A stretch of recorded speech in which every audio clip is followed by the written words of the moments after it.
have some breaking inputs coming in on the broadcast. We're shifting focus to that. In a significant move, US President Donald Trump has called on Kurdish groups in Iran and neighboring Iraq to support American efforts against Tehran. So, US now seeking support against Iran.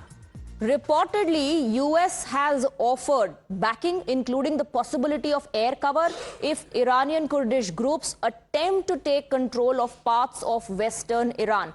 Meanwhile, US officials are actively exploring alliances with Iran's domestic opposition as tensions escalate, signaling that Washington may be considering deeper involvement in the ongoing conflict with Tehran. And this outreach marks a notable shift in strategy, highlighting the growing role of the Kurdish forces in US plans to counter Iranian influence in the region. So, not just the direct involvement and the fight, the war that we are witnessing, US President Donald Trump has also called on groups in Iran and neighboring Iraq to support American efforts in Tehran. Srinjoy Chaudhary is joining us in the broadcast with more on that and perks they're being offered by Donald Trump.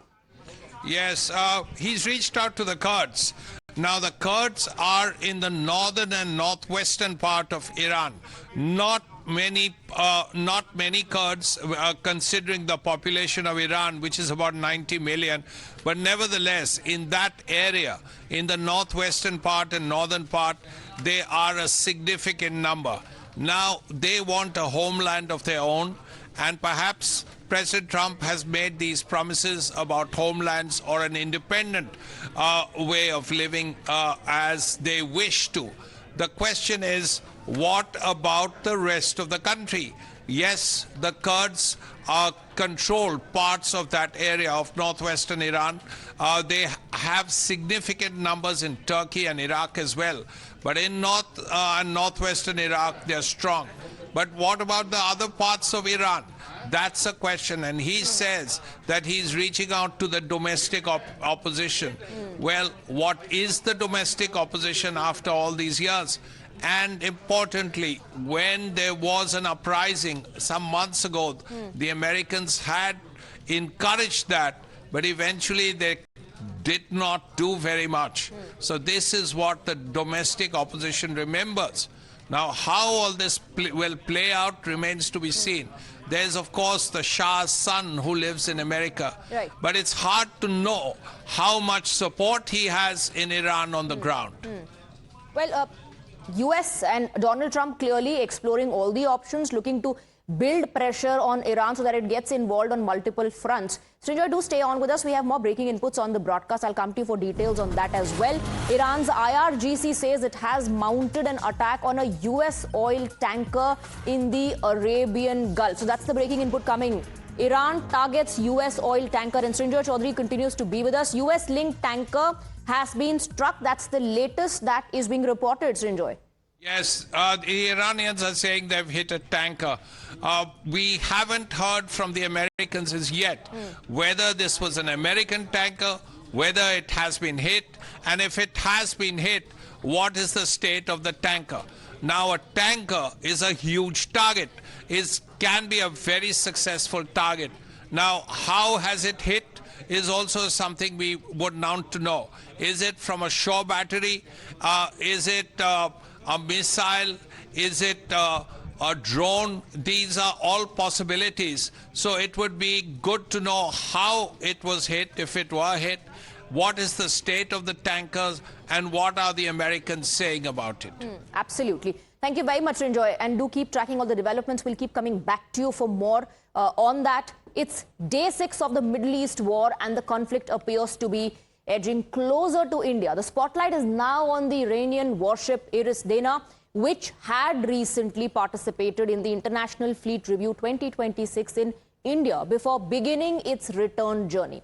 Now, the vessel was also listed among the participating ships in a naval exercise held in the Bay of Bengal from February 18th to 25th February. The vessel was reportedly struck and sunk by a US submarine in the Indian Ocean off the coast of Sri Lanka while it was on its way back. At least 87 people are reported to have been killed in the incident. On February 17, the Eastern Naval Command of the Indian Navy had posted on social media welcoming Dana to Visakhapatnam, saying the visit reflected long-standing cultural links between India and Iran. US Defense Secretary Pete Hegseth confirmed the attack. Let's listen in. An American submarine sunk an Iranian warship that thought it was safe in international waters. Instead, it was sunk by a torpedo. Quiet death. The first sinking of an enemy ship by a torpedo since World War II. Like in that war, back when we were still the War Department, we are fighting to win. Also, yesterday, the leader of the unit who attempted to assassinate President Trump has been hunted down and killed. Iran tried to kill President Trump, and President Trump got the last laugh. So in international waters and outside India's maritime jurisdiction, so then why does it really matter? Let's take a look at the reasons. It indicates a heavy presence of the US Navy in the Indian Ocean.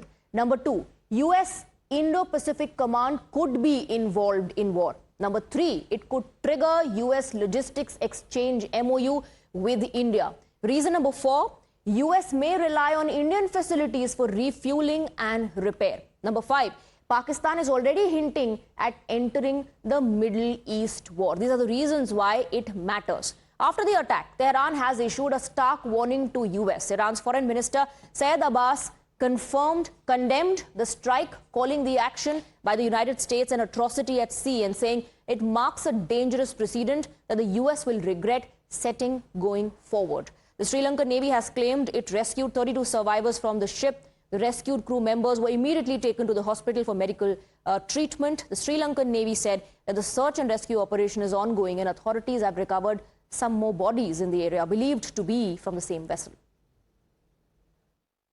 While doing search operation, we found people floating on the floating in the water and rescued them. And later on, subsequently, when we inquired them, we found that those people are belonging to the Iranian ship, and we understood that they need prompt medical attention, and we swiftly transferred them to the Karapitiya Teaching Hospital, and right now they are undergoing medical treatment. So we